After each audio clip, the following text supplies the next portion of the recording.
Hey Roberta, how are you doing? Hi, I'm good. Not too bad. Thank you. How are Good. you today? Very, very well. The sun is shining. I'm in Devon at the moment. It is absolutely beautiful. We've had like rain for the last 5 days, so today is finally the day. But today I have so many Zoom calls that I'm not even going to get even Oh no. the sun, which is so disappointing. Whereabouts are you in the world at the moment? I'm in Milan, Oh, what a beautiful place. where I live. Yeah, it's pretty Is nice. it mostly? I've only been Milan a couple of times. Is it mostly sunny there, or do you get a bit of rain? No, no, we do get a bit of rain. I mean, yes, it can depend, but yeah, now it's getting nicer the weather. I think we're slowly getting into spring and hopefully summer very soon. What is the relationship between Italians and the weather, like sun? Are you got to do any Italians like the rain? Like what is the kind of relationship? I don't know. I have to say, I think we like the summer very much because there's so much sea, so many nice places you can go in Italy during summer. But yeah, I mean, we love to ski. They love to ski. I don't. I'm fine. But, Yeah, but yeah, I think we're not that crazy about rain or any of that. But yeah, we love a summer.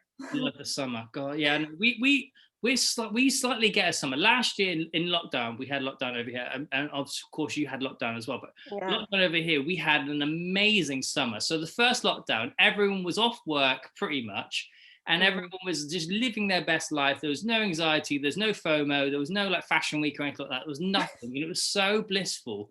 And when sun is amazing here, everyone wants to be here. And I always say like if London, for instance, one of the capital city, had the weather like LA, no one would ever leave London. Like everyone would just be like, this is amazing, brilliant. We would have the weather, but because sometimes it's like sunny, then it's raining, and then sometimes it's snowing. It's just English weather is so unpredictable. I remember being in London once because I actually lived there for quite a while. And I actually did complain about the weather one day. And I said, oh, it's always raining in here. And someone said to me, oh, no, it's just liquid sunshine. I was like, oh, no, it's actually raining, guys. Please give me some real sun. But Oh yeah, no! When did you live here? Live in London then? yeah, I lived in London for quite a while. I moved there after high school, took a gap year, and then stayed there for 6, 7 years. So Oh wow! yes, Okay. What yeah. did you want to move back to Milan then? I actually got the chance to move here for work. I was starting to get a bit homesick, so I said, okay, why not? Let's move back. But I do miss London very much. It's such a special place. Mm, Um, Easy to meet so many interesting people because, I mean, everyone travels there. Used to travel maybe, but yeah. So it's a special place for me, and I miss London very much. I wish I could come back like very sure. soon. And so obviously, I want to obviously make it public that you obviously work at Vogue Italia. So I'm I assuming do. that's where you went back to work. You went to Exactly, London. You went back to exactly. work at Vogue Yeah. Italia. I mean, what an amazing sort of place to work at. What is it like? Also, I kind of want to know what do you see in fashion wise compared to like London and Milan? Like, what is the actual difference in your eyes? Very different, I think. Very different, yes. Actually, yes. So when I was in London, I studied fashion there, and then I started working at Wallpaper, which is totally different magazine compared to Italian Vogue because it's more interior, Like lifestyle yeah, yeah. oriented, and then Italian Vogue is the fashion magazine. So yeah, it's totally different. But working for Italian Vogue is very special. You feel part of something that has such a big heritage and such big history in what Franca did and what I think we are doing now. It's pretty relevant as well. So I feel very blessed and yeah, I'm very lucky to work there. Fashion in general, I have to admit, is very different between London and Milan. Of course, here we have big institutional brands, but London is very rich in emerging designers because you have such good schools, university like St. Martin's, LCF. So it's very nice to see all these new names coming up, and it's nice to see how young people still believe in fashion and how important it is for students to, you know, make their way up into fashion. So yeah, it's nice. Because am I right in saying that there aren't that many schools like London College of Fashion and such as at Martin in the kind of big capitals like Paris and Milan and New Yeah. York? There are, because obviously we know, I've been to many kind of like the graduate fashion shows and like kind of the off schedule and that sort of thing. Mm-hmm. The newer designers can be a bit more experimental. But am I Yeah. right in saying there isn't that sort of like ethos or energy in the major? Yeah. Absolutely, because also I think here in Italy, especially all the fashion universities are private universities, so that makes a difference, that's for sure. Oh, really? 'Cause, Okay. yeah, so yeah, that's a huge difference, I think. But yeah, London is for sure like very lucky to have St. Martin's and LCF and all those important names, important schools. Yeah, I know, because I do remember going to Milan. Last time I was, no, sorry, the first time I went to Milan was 2014, 2015. And I went to a Dolce Gabbana party and You man, really went full on, you really lived the Milan experience. yeah. And I went to a party and I was with like Dolce and Gabbana I think when they were together, I think that was when they were together. I think maybe they weren't, but and they were both there at the party, and I remember getting a picture with them and stuff. And it was such a different world, like the way Italians act with their fashion and the way fashion is presented over there is so different. I feel like we are a bit more experimental. I think like the major Yeah. cities like New York, Paris, and Milan are very, very commercial.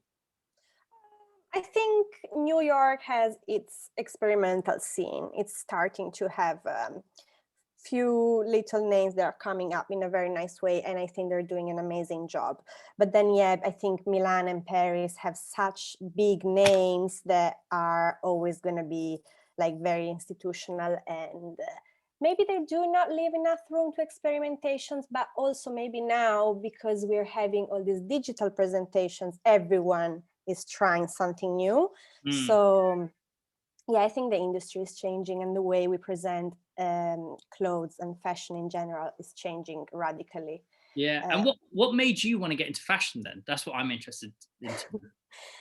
Well, you know, I actually, when I moved to London after high school, I was a bit lost, I have to admit. I knew I wanted to have a career in fashion, but I didn't know enough of what was the industry. My dad is an architect, my mom teaches sailing to kids, so very different things. And maybe for a second I wanted to get into architecture, but then my dad was, no, don't do it, you know, as every good parent. So then I moved to London, trying to find myself in a very eat, pray, and love way. But and then I realized how many different things you can do within fashion. So I applied for different things at uni, and then eventually got into styling, which is okay. It's a job, it's a skill. You do fashion shoots, you do fashion videos, you dress people, you dress models, but also real people. But in the end, you really give a narrative to the way you dress them. So it's not just knowing fashion labels or knowing the it bag of the season. It's much, much more. You can do it on, I mean, on a deeper level. Fashion styling is seriously telling a story of someone from the way they dress, or yeah, or even for a fashion editorial, it's always you really create a narrative through clothes and through photography. So I think what I'm want to do when I grow up, because I'm still dreaming. I think I still feel like a little girl dreaming about fashion, and I want to stay this way for a while. But yeah, so I think eventually being a stylist in the future is gonna give me the chance to work in fashion, but having to deal with different things, from psychology to art to cinema, because you do need to get inspiration from very different in a very different ways. But it's And interesting. So, how did you go how do you pivot yourself from styling into the kind of marketing editorial sort of work? I think styling was the my main idea, my main plan, and then I ended up into marketing. I mean, it's fashion market editor. You you do a variety of things, and you do need to have to take in consideration clothes as a stylist, but then you need to have the market eye to work with the clients of the magazine, and how can I say, you need to be the middleman between the market and the stylist, because we commission all the stories to different stylists. So you need to understand what they want in terms of, I don't know, narrativity, theme of the story, or the model they're using, like all the different things, and giving them a good list of names that you know, because they are the clients of the magazine, and you have to represent them in a proper way in the magazine. So I think it's not that far from being a stylist. It's just having a special eye on the market, but it's you can combine the two things. Yeah, I would love to know, like, I've been talking to a lot of people about, we branched on how designers are becoming more experimental now because of COVID and a bit more digital sort of thing. I've recently seen technologies where you have like your avatar and you can dress your avatar. How does that does that fit into your world? And when you're discussing with stories and brands, that sort of like newer technology where we have avatars and we won't have, because obviously there was I remember reading years ago, there was a model who was signed to a really big agency called CAA, but this model lived on the computer, and it wasn't a model, it was like a computerized thing. I think her name was called Suki or something. I think her name was called Suki. Yeah, I think there are a few. There's Nonuri. There is a few digital models. I want to believe that we're still going to be like real human, wearing real clothes for a while, reading real magazines. So yeah, I mean, we are trying to embrace technology in different ways. Maybe like, we're trying to incorporate more videos, because now just pictures is not enough, because we always have our phone in our hands. So we scroll through Instagram, and maybe a moving image is more catchy than a still one. But yeah, we're not embracing technology at that level just yet. Give me real models. It's crazy when you think about what can be done. I watched a Netflix series. I don't know if you know Black Mirror. Have you watched Black Mirror before? No, I tried. I think it's too scary for me. It's a bit weird and a bit amazing, but there's one, I think it's in season 4 at the end of one of these episodes, and it's called The Black Museum. And one of the segments in this episode is like, this scientist puts like this kind of like circle chip on the brain, the side of the head for where the brain is, to this guy, and as he dies, his synapse and his brain activity goes into this chip, and then he can put this chip into his computer, then make a hologram of that person, and that person lives. And I'm just like, maybe that's the future, like, because it's all to do with electrics, and it's all to do with like technology and stuff, and we're just kind of like heat mechanisms, and we create energy all the time. And so, because our brains are so powerful, it's unbelievable. Obviously we can't access all the our brain power at this moment in time, but maybe in the future we can. But it's amazing how technology is infiltrating our day and day totally more than it was 5 years ago, and especially within fashion, and the way that we are becoming so handicapped to our social media, our phone. Way that you now, like, I read that you buy outfits for your social media person, and you won't even own the thing. I mean, that's just mental.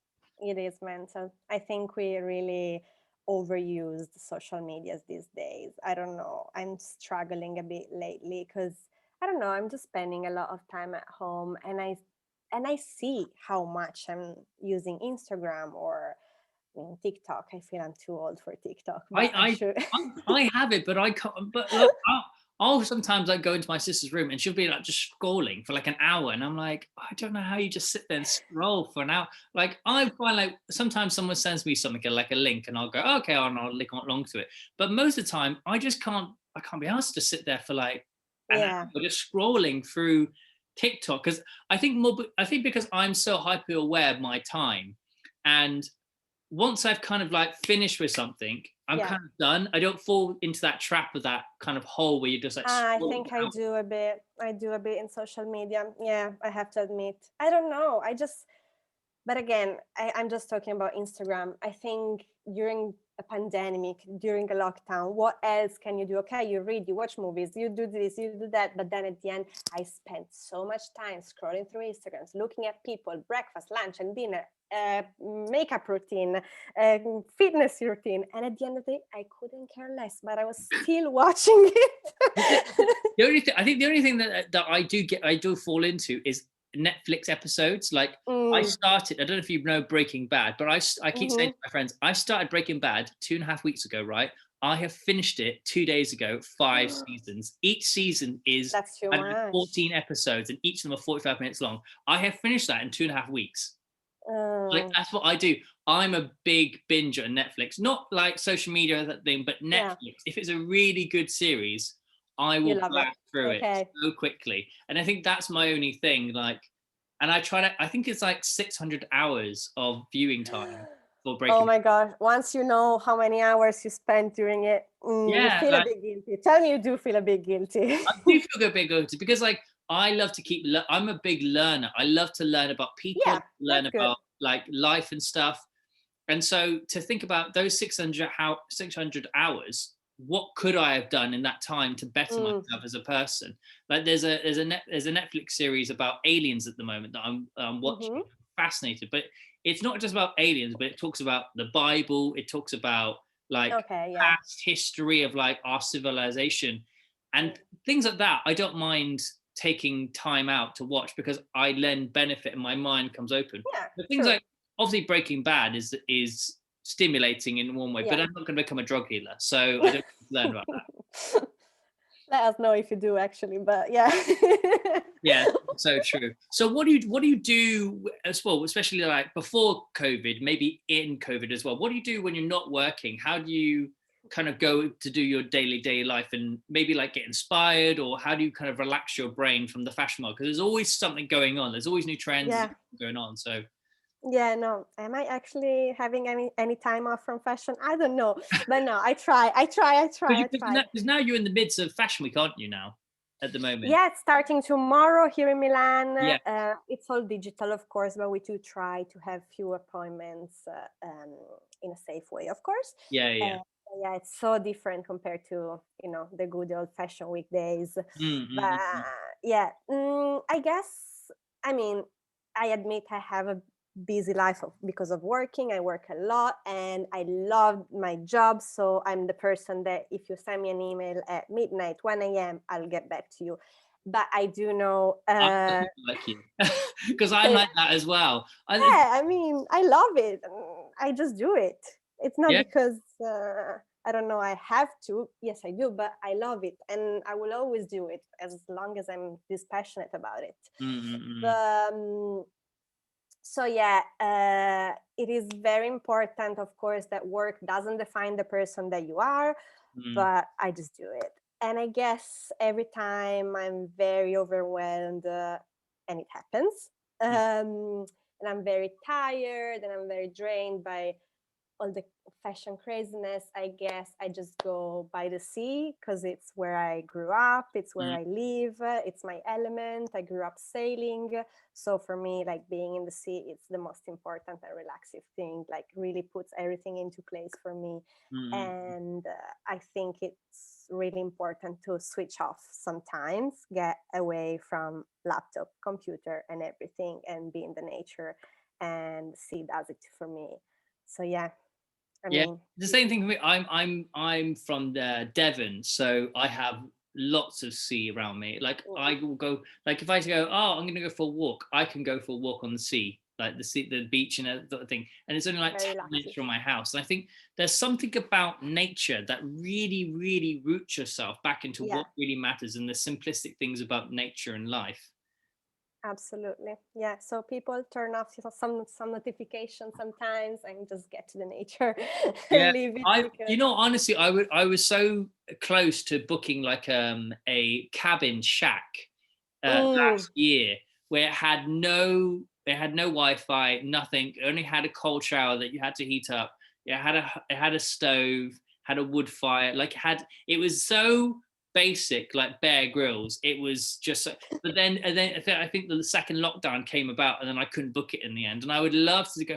I think for me, even though I work a lot in the commercial world and I work a lot with brands and that sort of thing, I absolutely love going into nature and just being one with nature. Even though that my life pre-COVID was very much like, I do a shoot here, I talk to this person, Yeah, of here, and course. so much parties and that sort of thing. I do love going back into like the roots of like Same. being, like just a jumper and just going into nature Yeah. and just like sleeping on like the floor, whatever, with like a sleeping And just bag. like the landscape, especially now, because I feel like we're all like trapped in our houses. Like I had to go into IKEA and buy myself a desk because I didn't have a desk at home, because I of course just go to the office, and I had to put a desk in my bedroom. So literally every morning I wake up, roll out of bed, get to my desk, which is, here is my desk, it's my bed. So Yeah. you know, I just want to see some horizon or big spaces. So yeah, the sea. Yeah, the sea, Love the it. sea. Whereabouts are you originally from then? Whereabouts? I was actually born in Tuscany, and then I relocated with my mom in Ravenna, which is close to Bologna, so other coast. My dad still lives in Tuscany, so it's good to have best of What's the both kind worlds. of delicacy, like the favorite dish, like the delicacy dish there? In my town, Yeah, yeah. everything that is pasta, so lasagne, Oh, so fresh pasta is oh, yes. yeah, it's a must have. Yeah. If I honestly, if I could have a second home, I would have a home in Italy. Like I Would honestly, you? yeah, because anyone who knows me knows I love pasta. Like I'm a massive pasta fiend. I love, like my favorite dish is a bolognese. Like Yeah, literally that's bolognese. very classic from where I am. Yeah. Because You have to come over when you can. there's something so simplistic about bolognese, but something so complex about it. Because Yeah. like, to get a really good bolognese it's the flavors. It's just, oh man. No, it's good. And especially because it takes so long, because if you make it properly, you have to make it boil for like 3-4 hours. Yeah, I know. And then you I just have it in 10 minutes. So you're like, how precious is this? So Like, some people when I go around their houses, like they're like, "Oh, I'm gonna make you bolognese." Like, cool, and then they do it in like 25 minutes, and I'm like, no, "That's people, not bolognese." Though. no. I learned a bolognese from my friends who are proper Italian. I don't know. I mean, they're proper Italian, like from the outskirts and that sort of thing. So they make it like proper, and I learned it from them. And I always, if I'm ever cooking bolognese, I always do that. I put a bit of cream in it as well, and I make sure it's marinated and make sure it Bravo. simmers as well. So it's like thick, not runny. Yeah. Runny No, at all. is bad. It's not proper. No, it's wrong, people. No. I even No. had to teach my mum how to do al dente pasta, because she always used to do pasta too much, and I was like, no, you need to do it for like 6 minutes. Make sure it's like Bravo. you do the thing, you turn the pat. Like I know everything about making like bolognese pretty well, because I truly Bravo. believe I that see you know what you know what you're saying. I So do. I people, honestly do. I love food.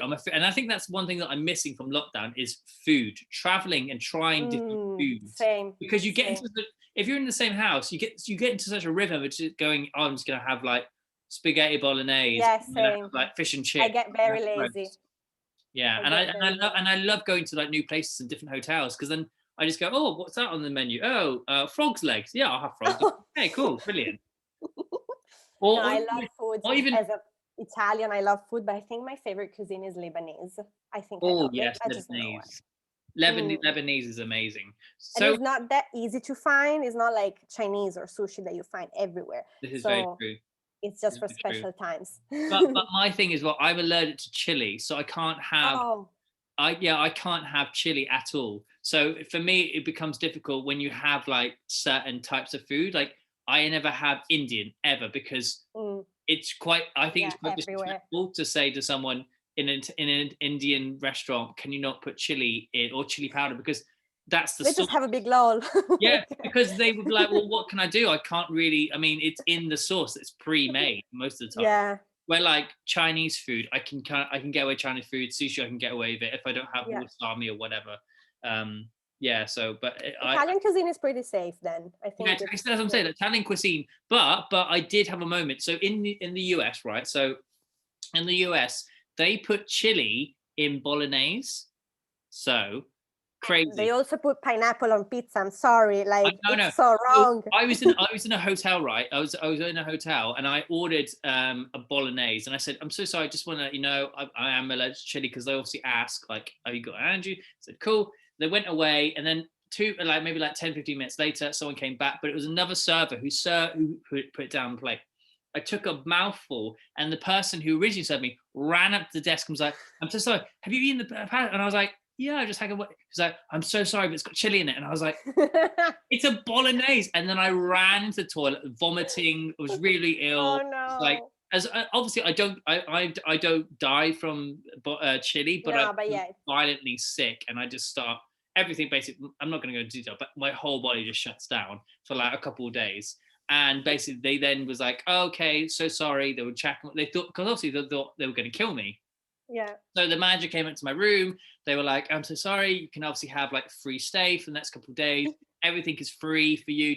What sort of thing. And it was great. And now I have the manager email. So every time I go back now, I get treated very, very well, which is quite nice. But it's weird in America how they put chili in Italian food. So if you're American, you're meant. I don't understand. Don't put chili in Italian food, because people like me can't enjoy Italian food. Yes, people, please do not put chili in bolognese sauce. Let it cook for 3-4 hours, and please enjoy Italian food, proper Italian food. So I want to know, so as we round up the episode, what we do is a give back to our audience. So I'd like to know, what would you say to someone to inspire them, or something that's inspired you, whether it could be like it could be a designer, it could be a book, it could be a mantra, it could be absolutely anything. What would you give back? I think this is something that my best friend told me a while ago, and that I actually started to apply in my life, everyday life. And I think it's hold on to the good things, because especially now we really have to make the most of what we have, what we do. And so, yeah, guys, make every little memory very special, because it's weird times. So I think so. Yeah, hold on to those moments and keep in the present. I think that's so correct. Absolutely. Because moment and time flies by like and then eventually things always fall into place. But they always do, though, don't they? If you trust the if you're into the universe, or you may be religious, whatever. But me personally, I believe in the law of attraction, and so I believe if you let the kind of universe do its thing, it will kind of guide you, and it will all fall into place, basically. Yes, manifesting, guys. Is my buzzword all the time to everyone. Manifest it, speak it out, manifest, and it will happen. Absolutely. Yeah. Well, I want to say thank you so much for coming on 360. Thank you for having me. Amazing to chat to you and get to know you a bit better, and all the best with all your projects, and also Milan Fashion Week, which starts tomorrow. So thank you very much. Thank you.